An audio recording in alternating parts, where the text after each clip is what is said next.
rester, hein, il y a de la place encore. Donc, comme je le disais, je tenais à vous remercier, les Mazoguiers, les Barrois et tout le reste, de venir nous soutenir, nous accompagner dans le combat que vous connaissez, le combat contre la carrière. Et surtout en cette période de vacances, vous êtes privés de quelques heures pour venir nous rejoindre et je vous en remercie.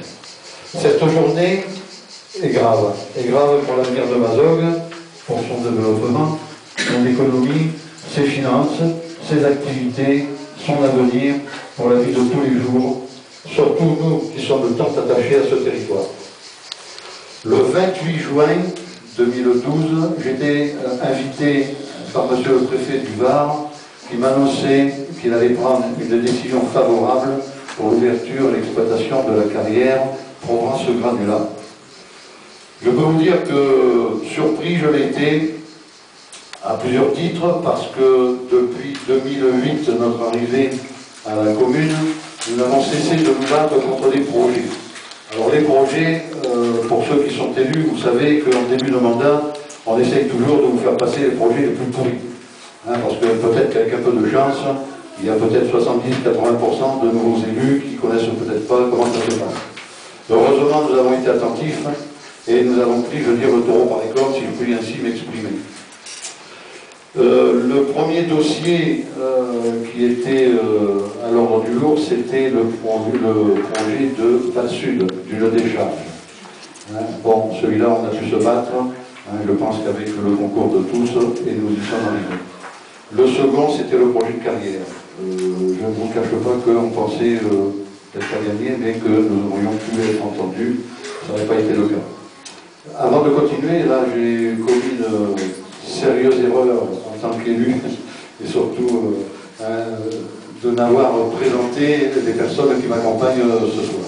Alors, tout d'abord, je voudrais excuser, c'est notre députée, Madame Josette Ponce, hein, qui est retenue par ses obligations parlementaires, mais qui m'a soutenu et qui nous soutient depuis le début. Monsieur André Guiol, qui est excusé aussi car il avait une réunion du comité du CIVED. Monsieur Péda, hein, qui est également excusé, ainsi que Monsieur Massuet, qui participait à cette même réunion. Par contre, je tiens à souligner la présence ici à nos côtés de Madame Marie Boucher, hein, qui a été depuis le début à nos côtés, qui est même descendue dans les mines, hein, pour se rendre compte réellement comment ça se passait. Je voudrais également remercier, merci Marie, je voudrais remercier également, c'est M. Michel Legros, qui est sur ma droite, qui est le maire de la Roque-Brissane, qui est le président du comité syndical de préfiguration du parc naturel régional de la Sainte-Onde. C'est exact? Remercier également, c'est M. Jean-Pierre Morin, hein, qui est premier vice-président, au même titre, il y a d'autres vice-présidents, hein, comme Gérard Blin, maire de Rougier, Paul Castellan, maire de Tours, qui sont à mes côtés. Mais je pense que Jean-Pierre Morin s'exprimera au nom de Michael Latz, président du syndicat mixte du pays de la Provence verte, qui a eu l'occasion dans la presse de nous soutenir ouvertement. Gérard Fabre, qui est maire de Garéoul, qui a toujours été à nos côtés aussi, qui nous a soutenus. Il y a également M. Marcel Barbero, hein, qui est professeur universitaire, une sommité dans le monde de la science. Permettez-moi, professeur, et c'est vrai parce que depuis là aussi le début, vous êtes à nos côtés. Hein, je pense qu'on peut que vous remercier, surtout vous féliciter pour le travail que vous avez accompli, aussi bien à Mazogues qu'à l'extérieur, vous aurez l'occasion, je pense, de le dire. Et je voudrais enfin remercier les associations, et notamment Environnement Méditerranée, représenté par monsieur et madame Robert Durand, qui sont ici à mes côtés, qui là aussi n'ont pas ménagé ni leur temps ni leur argent, hein, pour venir nous aider, pour descendre dans les galeries, nous faire visiter ainsi les sous-sols de Mazogues. Merci à tous, hein, de venir nous épauler ce soir. Alors, en ayant fait les modalités, je vais maintenant un peu continuer en vous précisant que lorsque j'étais reçu chez le préfet et qu'il m'a annoncé qu'il avait pris son arrêté pour la carrière, non seulement j'étais surpris, mais je lui ai réitéré nos inquiétudes. Nos inquiétudes à plusieurs titres d'ailleurs. Hein, la première des inquiétudes c'était l'argument de sécurité. La sécurité qui est quand même primordiale sur un projet industriel tel qu'une carrière. Hein, sur la protection de l'environnement, sur la protection de l'eau, l'économie que nous avions faire sur la commune de Mazogues. Je peux vous dire que tous ces arguments ont été balayés par M. le préfet, qui était notamment accompagné du directeur de l'APL, en me répondant que tous les services de la préfecture, toutes les études qui avaient été demandées, avaient rendu un avis favorable et qu'ils pouvaient s'opposer à sa prise de décision pour la carrière. Donc, vous me direz, quelle rapidité. Pour une fois, l'administration a fait vite. Hein, parce qu'il m'a reçu le 28 pour me donner connaissance. Le 29, il officialisait en faisant un arrêté préfectoral. Je n'ai jamais vu de telle rapidité. Et le 30, j'avais le courrier à la mairie. Parfois, il faut une semaine. Bon. Parfois, oui. Donc, je me disais aussi pourquoi autant de rapidité. Peut-être à quelques jours, quelques mois, peut-être d'un départ du Var, alors que ce dossier traînait depuis 2008. Donc j'avais des raisons d'être un peu inquiet et je peux vous dire que je suis toujours perplexe.